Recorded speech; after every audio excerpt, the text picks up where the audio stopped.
નમસ્તે વિદ્યાર્થી મિત્રો. વિસ્તરણ પાર્ટ 1 તમે બધાએ બહુ સારી રીતે જોઈ લીધો હશે. આજે આપણે જોવાના છે વિસ્તરણ પાર્ટ 2. પાર્ટ 2 ની અંદર પણ એક ખૂબ મહત્વનો મુદ્દો છે એની ચર્ચા કરવાની છે. જનરલી જે વિસ્તરણ છે એની જે વિસ્તરણની જે પદ્ધતિઓ છે આપણને સિલેબસમાં ટોપિક લખીને આપેલો છે કે ટીચિંગ લર્નિંગ પ્રોસેસ. તો ટીચિંગ લર્નિંગ પ્રોસેસ છે એમાં મોટાભાગે આપણે જે મેથડો છે, જે બે રીતે ક્લાસિફિકેશન થાય છે, એક કોન્ટેક્ટના આધારે અને એક ફોર્મના આધારે, એ જ જનરલી આપણે પ્રિપેર કરતા હોઈએ છીએ. પણ એ સિવાયનો જે પોર્શન છે, લર્નિંગ કોને કહેવાય, ટીચિંગ કોને કહેવાય અને એમાંથી કયા કયા પ્રકારના ક્વેશ્ચન પૂછાય છે એ આપણે છોડી દેતા હોઈએ છીએ. તો આજે એ જ આપણે કવર કરવાનું છે કે વિસ્તરણમાં શીખવાની પ્રક્રિયા કઈ છે, અથવા તો લર્નિંગ પ્રોસેસ શું છે, કેવી રીતે છે અને એમાંથી કયા પ્રકારના ક્વેશ્ચન ભૂતકાળમાં પૂછાયેલા છે, ભવિષ્યમાં પૂછાવાની શક્યતાઓ છે. તો જોઈએ કે વિસ્તરણ એ લોકોમાં ઈચ્છિત ફેરફાર લાવવા માટે એક શૈક્ષણિક પ્રક્રિયા છે કે જેમાં શીખવું અને શીખવવું બંને સામેલ છે. ખાલી એકલું લર્નિંગ કે એકલું ટીચિંગ છે એ એટલું વ્યાજબી નથી. શીખવું અને શીખવવું બંને વસ્તુઓ છે એ સામેલ છે. એના માટે કેટલાક સાધનો છે અથવા તો કેટલીક પદ્ધતિઓ છે એનો ઉપયોગ થાય છે, જેને આપણે કહીએ છીએ વિસ્તરણ શિક્ષણ પદ્ધતિઓ. તો મેઇન છે એ ટીચિંગ છે, લર્નિંગ છે, ટીચિંગ છે અને ટીચિંગની મેથડો છે. એટલી વસ્તુ છે એ વિસ્તરણની જે આખી પ્રોસેસ છે એમાંથી જે પસાર થતું હોય છે. મેઇન વિસ્તરણ શિક્ષણ છે, આખી જે શૈક્ષણિક પ્રક્રિયા છે એ 5 પગલાઓમાં થતી હોય છે. એમાં જે આપણે આજે ચર્ચા કરીએ છીએ ટીચિંગ લર્નિંગની, એનું જે ત્રીજું પગલું છે શિક્ષણ, એ શિક્ષણમાં ટીચિંગ લર્નિંગ પ્રોસેસ અને જે વિસ્તરણ શિક્ષણની પદ્ધતિઓ છે એનો સમાવેશ થતો હોય છે. તો એ પણ યાદ રાખજો કે ત્રીજા સ્ટેપની અંદર આ વસ્તુ છે એ આવે છે. આગળ જોઈએ કે એગ્રીકલ્ચર જે સામાન્ય વિસ્તરણ છે એમાં પણ લોકોમાં ઈચ્છિત ફેરફાર લાવવા માટે, એ પછી કોઈ મહિલાઓ છે કે યુવાનો છે કે કોઈ દિવ્યાંગ વ્યક્તિઓ છે, એનું જે સમૂહ છે એમાં આપણે ઈચ્છિત ફેરફાર લાવવા ઈચ્છતા હોઈએ તો આપણે વિસ્તરણ પ્રક્રિયા છે એમાંથી પસાર થતા હોઈએ છીએ. એ જ રીતે એગ્રીકલ્ચર એક્સટેન્શન છે તો એમાં મેઇન ખેડૂતો માટે હોય છે કે ખેડૂતોમાં કોઈ ઈચ્છનીય ફેરફાર લાવવો હોય, કે જે ખેડૂતો ઈચ્છે છે કે નવી કોઈ ટેકનોલોજી છે એ આપણે અપનાવવી છે, તો એના માટે એમને શિક્ષિત કરવાના અને એ લોકો એ પદ્ધતિ અપનાવતા થાય એ માટેની જે પ્રક્રિયા છે એમાં શીખવું અને શીખવવું. ખેડૂતો છે એ પોતે શીખે છે, જ્યારે વિસ્તરણના જે કાર્યકરો છે એ લોકો એમને શીખડાવે છે.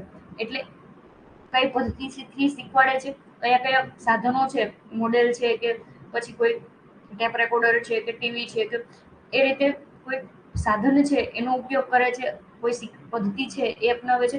તો એ બધી વસ્તુઓ છે એ વિસ્તરણ શિક્ષણની પ્રક્રિયામાં આવે છે. આગળ જોઈએ કે એક્સટેન્શન શીખવાની પ્રક્રિયા અથવા તો એક્સટેન્શન લર્નિંગ પ્રક્રિયા છે એ હકીકતે શું છે. તો કે અનુભવના પરિણામે જે કઈ અનુભવ થયો છે, વ્યક્તિ છે એ કોઈ ટ્રેનિંગમાં જાય છે, ત્યાં એ વસ્તુ શીખે છે, એનો એને અનુભવ થયો, એના પરિણામે હવે એના જે વર્તનમાં ફેરફાર થશે એને કહેવાય છે લર્નિંગ અથવા તો શીખવું. તો લર્નિંગ શબ્દ છે એ ખાસ યાદ રાખજો કે અનુભવના પરિણામે જે કઈ વર્તનમાં ફેરફાર થાય છે એને કહેવાય છે લર્નિંગ.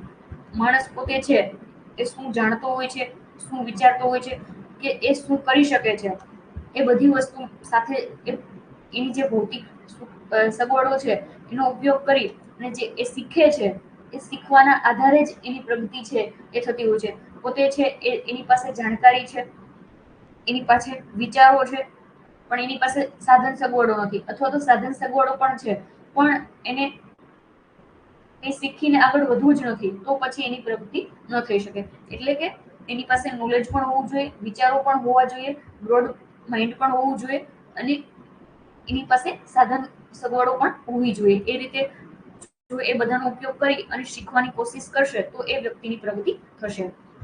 આગળ એક વ્યાખ્યા છે આપણા જે વિસ્તરણના પિતા છે જેપી લિગેન્સ, એમની જ વ્યાખ્યા છે કે લર્નિંગ એ એવી પ્રક્રિયા છે કે જેના દ્વારા વ્યક્તિ એની પોતાની પ્રવૃત્તિ દ્વારા પોતે ટ્રેનિંગ લેશે તો એ પોતે જ પ્રવૃત્તિ કરવાનું છે, તો એ પોતાની પ્રવૃત્તિ દ્વારા એના પોતાના વર્તનમાં ફેરફાર લાવે તો એને કહેવાય છે લર્નિંગ. આ ખાસ યાદ રાખજો, આઈએમપી છે કે લર્નિંગની વ્યાખ્યા જેપી લિગેન્સના મતે કઈ છે, અથવા તો તમને વ્યાખ્યા મૂકી દેશે કે લર્નિંગ એ એવી પ્રક્રિયા છે કે જેના દ્વારા વ્યક્તિ એની પોતાની પ્રવૃત્તિ દ્વારા તેના વર્તનમાં પરિવર્તન લાવે છે. આ વ્યાખ્યા છે એ કોણે આપેલી છે? અલગ અલગ વૈજ્ઞાનિકો છે અથવા તો વિસ્તરણ શાસ્ત્રીઓ છે, એના તમને નામ આપી દેશે. આગળ બીજી વ્યાખ્યાઓ પણ આપણે જોવાના છે, પણ આ મેઇન વ્યાખ્યા છે, કારણ કે આપણા વિસ્તરણ શાસ્ત્રના જે પિતા છે એમને આપેલી વ્યાખ્યા છે. આગળ જોઈએ કે શીખનાર તરફથી એક સક્રિય પ્રક્રિયા છે. લર્નિંગ છે એ શું છે? તો કે એક સક્રિય પ્રક્રિયા છે. આ પ્રકારના પણ ક્વેશ્ચન પૂછાતા હોય છે, એટલે યાદ રાખજો કે એક્ટિવ પ્રોસેસ છે. તમને અલગ અલગ ઓપ્શન મૂકી દેશે કે સક્રિય પ્રક્રિયા છે, કે નિષ્ક્રિય પ્રક્રિયા છે, કે પાર્શિયલી સક્રિય પ્રક્રિયા છે, અથવા તો એ અને બી બંને છે. તો એ રીતે યાદ રાખજો કે લર્નિંગ છે એ જે લર્નર છે, શીખનાર છે, એના તરફની સક્રિય પ્રક્રિયા છે. આગળ જોઈએ લર્નિંગની જે અલગ અલગ વિસ્તરણ શાસ્ત્રીઓની વ્યાખ્યા છે એની આપણે ચર્ચા કરીએ. તો અગાઉની જે વર્તણૂક છે એના પરિણામે વર્તનમાં જે કઈ ફેરફાર થાય છે એને લર્નિંગ કહેવાય. આ વ્યાખ્યા કોણે આપેલી છે? ગિલફોર્ડ નામના વિસ્તરણ શાસ્ત્રીએ આપેલી છે. તો નામ ખાસ યાદ રાખજો. બીજું છે કે લર્નિંગ એ અપનાવવાની પ્રગતિશીલ વર્તણૂકની પ્રક્રિયા છે. અપનાવવાની, એડોપ્ટેશન જો તમને શબ્દ આપે અથવા તો અપનાવવાની પ્રક્રિયા એ પ્રકારે શબ્દ આપે તો તમારે એમાં વિસ્તરણ શાસ્ત્રી છે એ જેપી સ્કિનર છે એ નામ યાદ રાખવાનું છે. જો તમને એવું કહે કે વર્તનના આગળનું જે વર્તન છે એના પરિણામે કઈ ફેરફાર આવ્યો તો એ વ્યાખ્યા ગિલફોર્ડની છે. નેક્સ્ટ છે કે લર્નિંગ એ એવી પ્રક્રિયા છે કે જેના દ્વારા વ્યક્તિ પોતાની પ્રવૃત્તિ દ્વારા તેના પોતાના વર્તનમાં પરિવર્તન લાવે છે. તો એ વ્યાખ્યા જેપી લિગેન્સની છે. તો ત્રણે ત્રણ વ્યાખ્યાઓ અને એમના જે વૈજ્ઞાનિકો છે એ આપણે યાદ રાખવાના છે. સાથે મેં ઇંગ્લિશ વર્ડ પણ આપેલા જ છે. કદાચ કોઈ ઇંગ્લિશ બેકગ્રાઉન્ડથી હોય તો એમને વાંધો નહીં આવે કે એની change in behaviour resulting from previous behaviour. તો એ વ્યાખ્યા છે એ ગિલફોર્ડની છે. Learning is a process of progressive behaviour of adaptation. Adaptation word તમને આપેલો હોય તો એમાં આવશે જેપી સ્કિનર. નેક્સ્ટ છે કે individual through his own activity becomes change in his or Har behaviour. તો એ જે વ્યાખ્યા છે એ છે જેપી લિગેન્સની. નેક્સ્ટ જોઈએ અહીંયાથી પણ આ જે સ્લાઇડ છે એ પણ મોસ્ટ આઈએમપી સ્લાઇડ છે, કારણ કે આમાંથી પણ ક્વેશ્ચનો છે એ બનતા હોય છે. કદાચ આપણું જે કોમન ગ્રુપ છે એમાં પણ એકાદો ક્વેશ્ચન મેં મૂકેલો છે, અને આગળ આપણે પીવાયક્યુમાં પણ જોવાના છે કે કયા કયા ક્વેશ્ચન છે એ પૂછાણેલા છે. તો પહેલું છે કે મનુષ્યમાં શીખવાની જે ક્ષમતા છે એ કઈ ઉંમરથી ચાલુ થઈ છે? આ પ્રકારે ક્વેશ્ચન પૂછાય છે. કદાચ D2D ની જે એક્ઝામ છે એમાં પણ પૂછાણેલો છે. તો 6 વર્ષની ઉંમરે શીખવાની જે ક્ષમતા છે, અથવા તો જે બાળક છે એ 6 વર્ષનું થાય ત્યારથી એનામાં શીખવાની ક્ષમતા છે એ ચાલુ થતી હોય છે. એટલે જ આપણી જે નવી શિક્ષણ નીતિ છે એમાં પણ ફર્સ્ટ સ્ટાન્ડર્ડ છે આપણે 6 વર્ષથી ચાલુ કર્યું છે. આગળ છે આપણે બાલવાટિકા રાખ્યું છે. તો મેઇન જે મારો કહેવાનો એમ એ છે કે શીખવાની જે ક્ષમતા છે એ ક્યારથી ચાલુ થાય છે? તો 6 વર્ષની ઉંમરથી ચાલુ થાય છે. આ ખાસ યાદ રાખજો. બીજું છે કે શીખવાની ક્ષમતા છે એ ઝડપથી ક્યાં સુધી, કેટલી ઉંમર સુધી વધે છે? આ ક્વેશ્ચન પણ પૂછાય છે. તો 20 વર્ષની ઉંમર સુધી શીખવાની જે ક્ષમતા છે એ ઝડપથી વધી રહેલી હોય છે. એટલે કે જેમ જેમ આપણી ઉંમર વધતી જાય એમ આપણે ઝડપથી નવું નવું શીખતા જઈએ છીએ, પણ 20 વર્ષ સુધી. 20 વર્ષ સુધી પછી જે શીખવાની આપણી ક્ષમતા છે એમાં ઘટાડો જોવા મળે છે. શીખવાની જે ક્ષમતા છે એ કેટલા વર્ષ સુધી આપણી પાસે રહે છે? આપણે ક્યાં સુધી શીખી શકીએ? તો 50 વર્ષ સુધી આપણે શીખી શકીએ, પણ આપણી જે 50 વર્ષની ઉંમર છે એટલે કે જેમ આપણે 40, 45, 50 વર્ષ પહોંચીએ ત્યાં સુધીમાં આપણી જે દ્રષ્ટિ છે, આંખની દ્રષ્ટિ માણસની ઓછી થઈ જાય છે. સાંભળવાની ક્ષમતા છે એ પણ ધીમી થઈ જાય છે. હાથ પગ અને અન્ય જે અંગો છે એની જે પ્રતિક્રિયાઓ છે એ પણ ધીમા થઈ જાય છે. અને શીખવાની અનિચ્છા હોય છે કે છોડને હવે આપણે શીખીને શું કરવું છે, અને નિષ્ફળતા છે એનો પણ વધારે ડર હોય છે. અને મગજ છે એ એકાગ્ર નથી રહી શકતું. એના લીધેથી શીખવાનો દર છે એ 50 વર્ષ પછી, મતલબ 50 વર્ષની જે ઉંમર છે એ અને એના પછીના સમયગાળામાં ખૂબ ઓછો હોય છે. તો યાદ રાખજો કે શીખવાની ક્ષમતા છે લગભગ 50 વર્ષ સુધી આપણે જાળવી શકીએ છીએ. એના પછી એમાં ખૂબ વધતો નથી, પણ બહુ ઘટાડો જોવા મળે છે. પછી માણસ છે એ શીખવાની ઈચ્છા રાખતો નથી.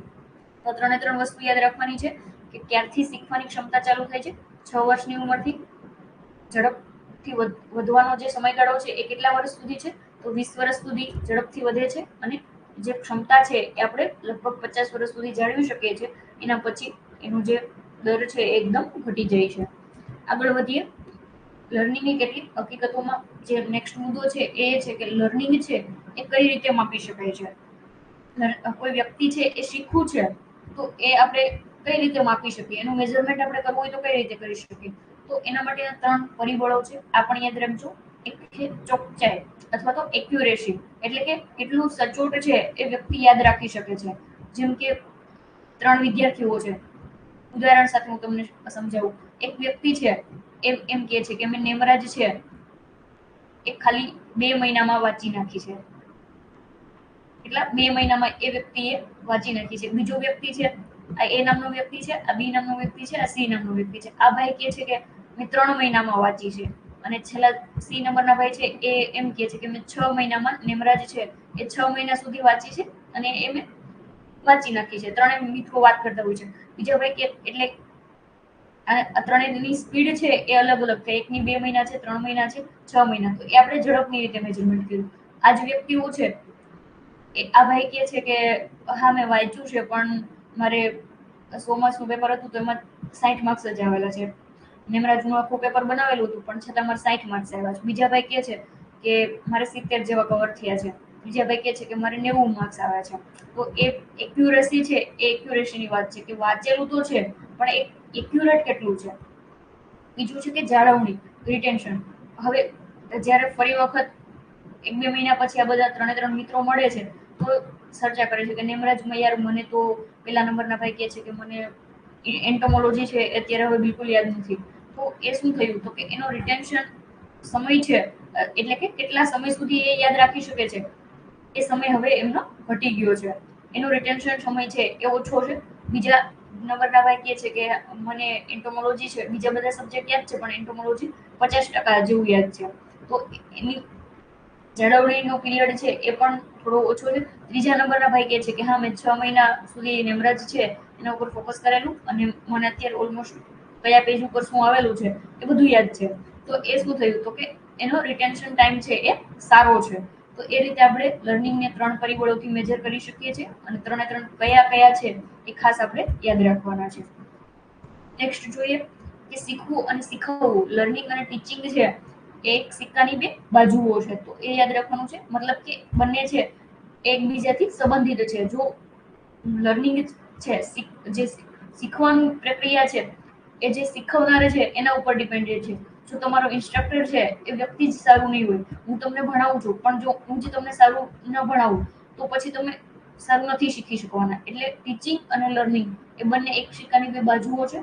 બંને એકસાથે સંકળાયેલા છે અને એના માટે અમુક જે પરિસ્થિતિ છે એ પણ જરૂરી છે. આપણે જોઈએ કે કઈ કઈ આવશ્યક પરિબળો હોવા જોઈએ. ઇન્સ્ટ્રક્ટર છે અથવા તો જે શિક્ષક છે એમાં કયા લક્ષણો હોવા જોઈએ અને જે લર્નર છે એમાં કયા લક્ષણો હોવા જોઈએ. નેક્સ્ટ છે કે ભણતર એ શીખનારની સક્રિય પ્રક્રિયા છે. તો એ આપણે આગળ ચર્ચા કરી લીધી. જો શીખનાર છે એ શીખ્યો નથી તો શિક્ષકે શીખવ્યું નથી. આ પણ એક લર્નિંગ માટે કહેવાય છે.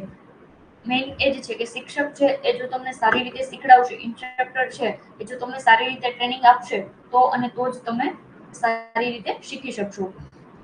નેક્સ્ટ જોઈએ કે શીખવાની જે પરિસ્થિતિ આગળ મેં કહ્યું એ રીતે કે અસરકારક પરિસ્થિતિ માટે આવશ્યક તત્વો છે એ જરૂરી છે અને એ કોણે કીધેલું છે? તો કે જેપી લિગેન્સ છે એમનું જ કેવું છે કે શીખવાની જે પરિસ્થિતિ છે એના માટે આવશ્યક તત્વો છે એ જરૂરી છે અને એ કેટલા છે? 5 તત્વો છે. આપણે આગળ 1 બાય 1 જોઈશું. પણ મેઇન એમની જે ડેફિનેશન છે એ રીતે છે કે એક્સટેન્શન વર્કરની આવશ્યક ભૂમિકા અસરકારક લર્નિંગ પરિસ્થિતિઓ ઊભી કરવાની છે. એક્સટેન્શન વર્કર છે, વિસ્તરણના જે કાર્યકરો છે એનું મેઇન કામ જ એ છે કે લર્નિંગની જે પરિસ્થિતિઓ છે એ ઊભી કરે કે જેનાથી ખેડૂતો છે એ વ્યવસ્થિત શીખી શકે. તો એ યાદ રાખજો કે આ વ્યાખ્યા કોણે આપેલી છે? તમને સિમ્પલ શબ્દોમાં મૂકી દેશે કે એક્સટેન્શન વર્કરની આવશ્યક ભૂમિકા એ લર્નિંગ પરિસ્થિતિઓ અથવા તો અસરકારક લર્નિંગ પરિસ્થિતિઓ ઊભી કરવાની છે. એ વિધાન કોનું છે? તો એ છે જેપી લિગેન્સનું. નેક્સ્ટ જોઈએ કે શીખવાની પરિસ્થિતિ છે તો એના માટે આવશ્યક તત્વો 5 છે. એ કયા કયા તત્વો છે? તો જેનું કેન્દ્રીય તત્વ છે એ છે શીખનાર અથવા તો લર્નર. બીજું છે કે શિક્ષક, શિક્ષક છે આ રીતે ચક્ર આખું ચાલે છે. શિક્ષક છે એ શિક્ષક પણ વ્યવસ્થિત હોવું જોઈએ. વિષય વસ્તુ અથવા તો સબ્જેક્ટ મેટર છે એ પણ સારી હોવી જોઈએ. ભૌતિક સુવિધાઓ જે ફિઝિકલ જે વસ્તુ જોઈએ, ચોક છે, બોર્ડ છે, ડસ્ટર છે, બેસવાની જે સિટિંગ અરેન્જમેન્ટ છે, એ બધી વસ્તુઓ છે એ પણ જરૂરી છે. એના પણ અમુક અમુક લક્ષણો છે એ ફૂલફિલ થવા જોઈએ. નેક્સ્ટ છે કે શિક્ષણની પદ્ધતિઓ છે એ પણ યોગ્ય હોવી જોઈએ. યોગ્ય શિક્ષણ પદ્ધતિથી જ ખેડૂત અથવા તો જે કઈ મહિલાઓનો સમૂહ છે કે યુવા વર્ગ છે એને વ્યવસ્થિત શીખડાવી શકાય છે. તો આ 5 તત્વો છે. એની ઉપર છેલ્લી બેઝિક માહિતી છે એ આપણે જોઈએ તો વિસ્તરણની જે પદ્ધતિઓ છે એમાં શિક્ષક અથવા તો પ્રશિક્ષક કે જેને આપણે ઇન્સ્ટ્રક્ટર કહીએ છીએ એ મોટા ભાગે કોણ હોય છે? તો વિસ્તરણ કાર્યકર હોય છે, વિસ્તરણ અધિકારી હોય છે, અથવા તો ગ્રામ્ય સ્તરનો કાર્યકર અથવા કે જેને આપણે વિલેજ લેવલ વર્કર કહીએ છીએ, અથવા તો વિલેજ ડેવલપમેન્ટ ઓફિસર પણ આપણે એને કહેતા હોઈએ છીએ, VLO. તો એ રીતે એ લોકો છે એ શિક્ષક અથવા તો પ્રશિક્ષક તરીકે કામ કરતા હોય છે.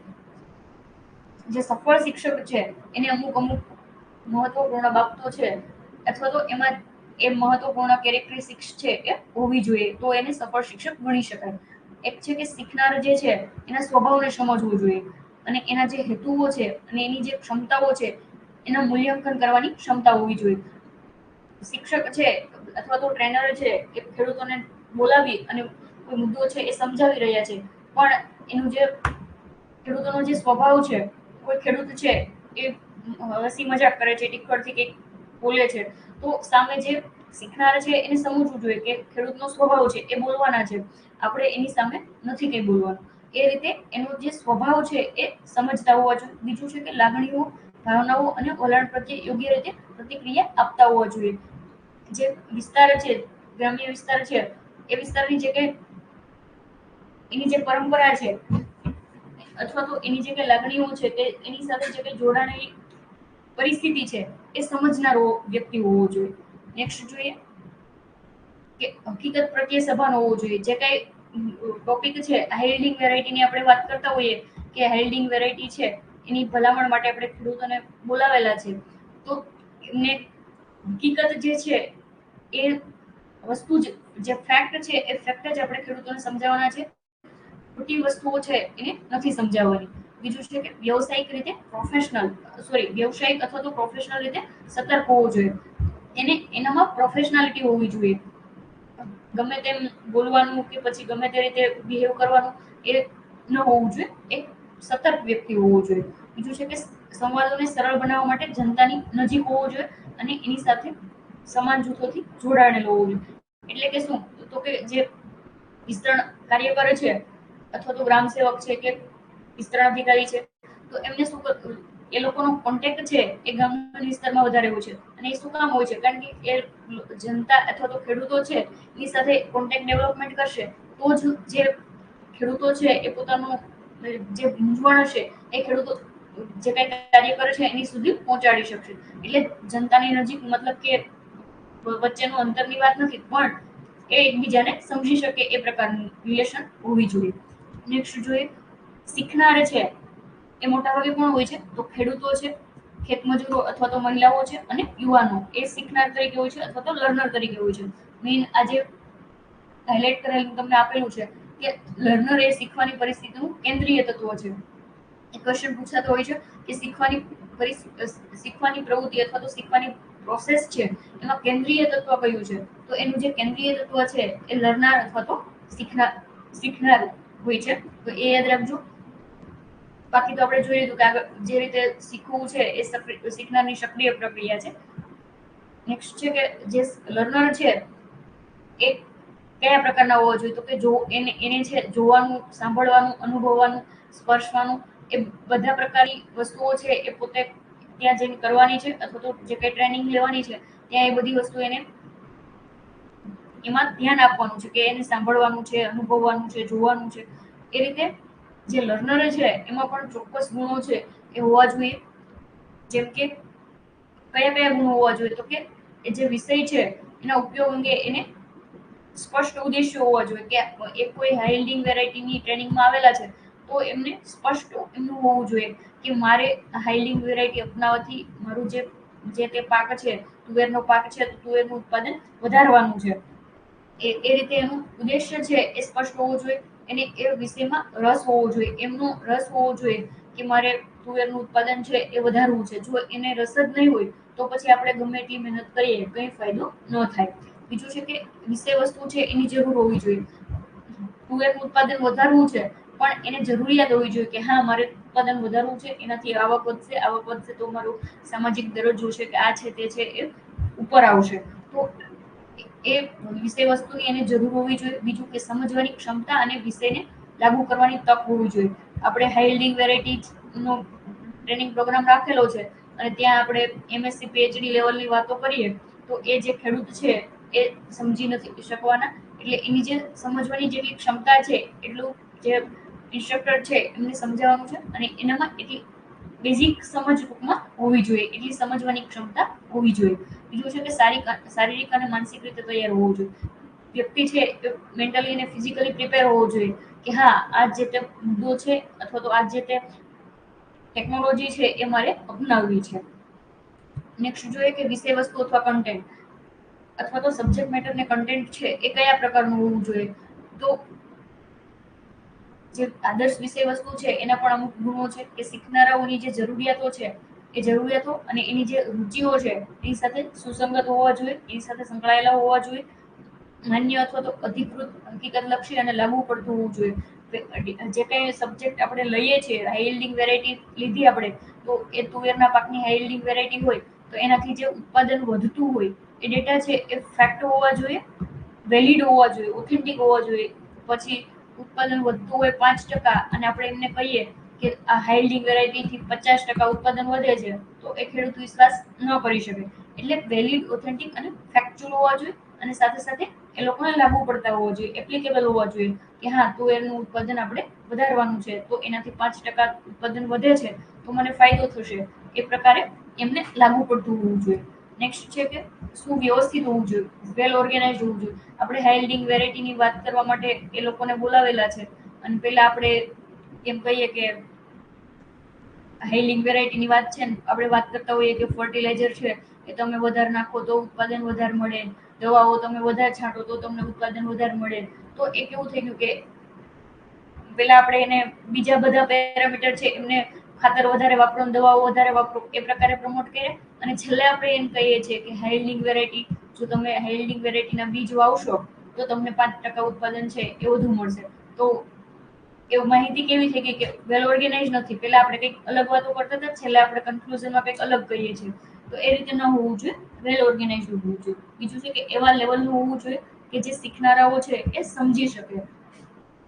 મેં પહેલા કીધું એ રીતે કે જે ઇન્સ્ટ્રક્ટર છે એને એવી માહિતી આપવાની છે અને એ રીતે આપવાની છે કે જે શીખનાર વ્યક્તિ છે, જે લર્નર છે એને સમજાઈ શકે. સમયસર અને યોગ્ય હોવું જોઈએ. બીજું છે કે શીખનારાઓ માટે પડકારજનક, સંતોષકારક અને નોંધપાત્ર હોવું જોઈએ.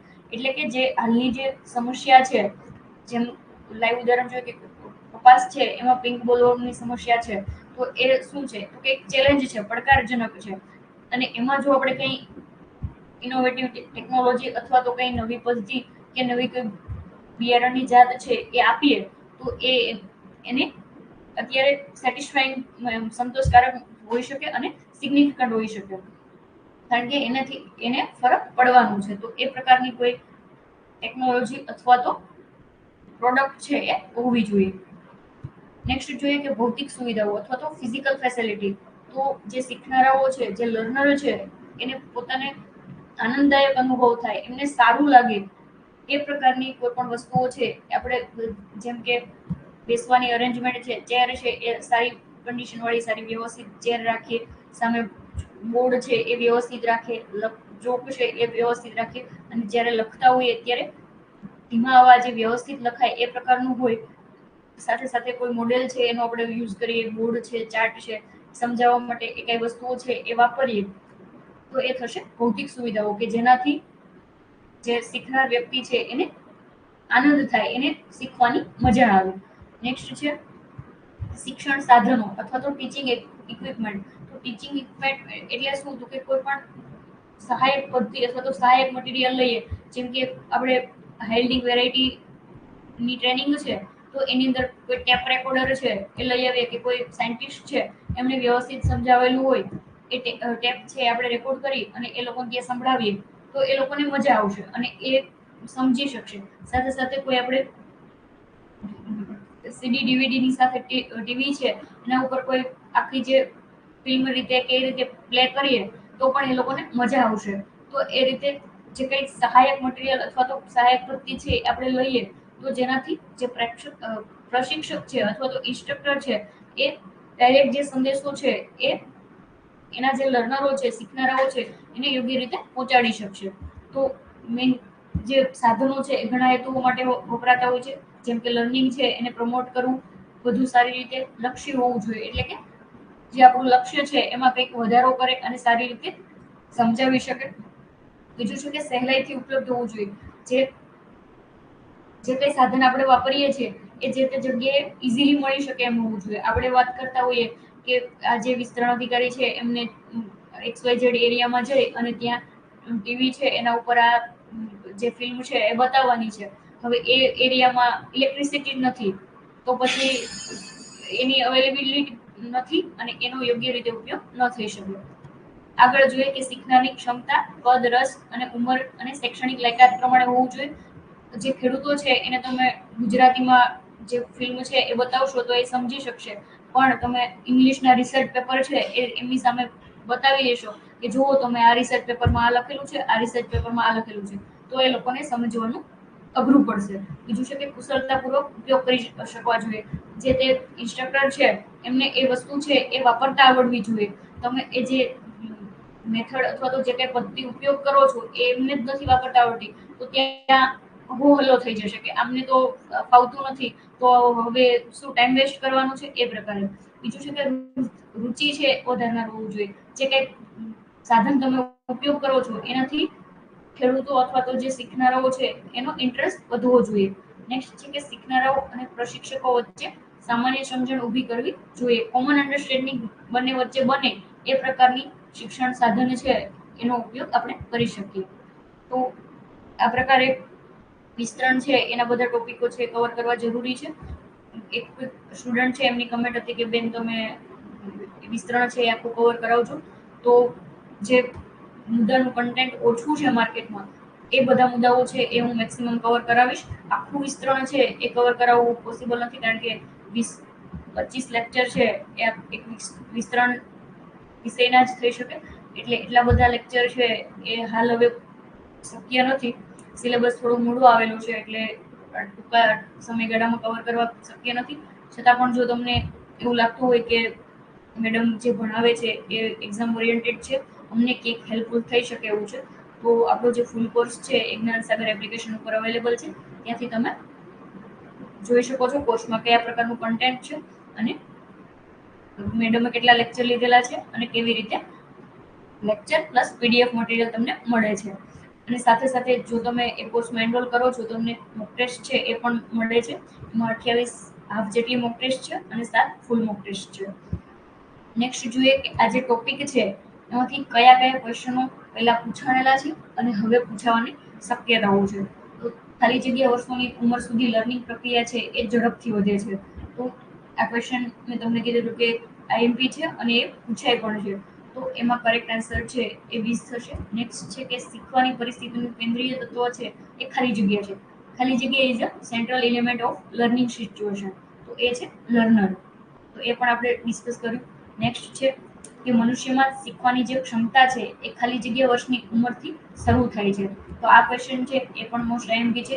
6 વર્ષની ઉંમરથી શીખવાની જે ક્ષમતા છે એ સ્ટાર્ટ થતી હોય છે. નેક્સ્ટ છે કે શીખવાની પ્રક્રિયાના આવશ્યક ઘટક કેટલા છે. આ પ્રકારે પણ ક્વેશ્ચન પૂછાતા હોય છે કે what are the essential elements of learning process. તો એ છે 5 આવશ્યક ઘટકો છે કે જેની આપણે ડિટેલમાં ચર્ચા કરી છે. તો આજનો જે લેક્ચર છે એમાં આપણે આટલું રાખીએ છીએ. નેક્સ્ટ પાર્ટ છે એમાં કોઈ બીજો ઇમ્પોર્ટન્ટ ટોપિક છે એની સાથે હું ડિસ્કસ કરીશ.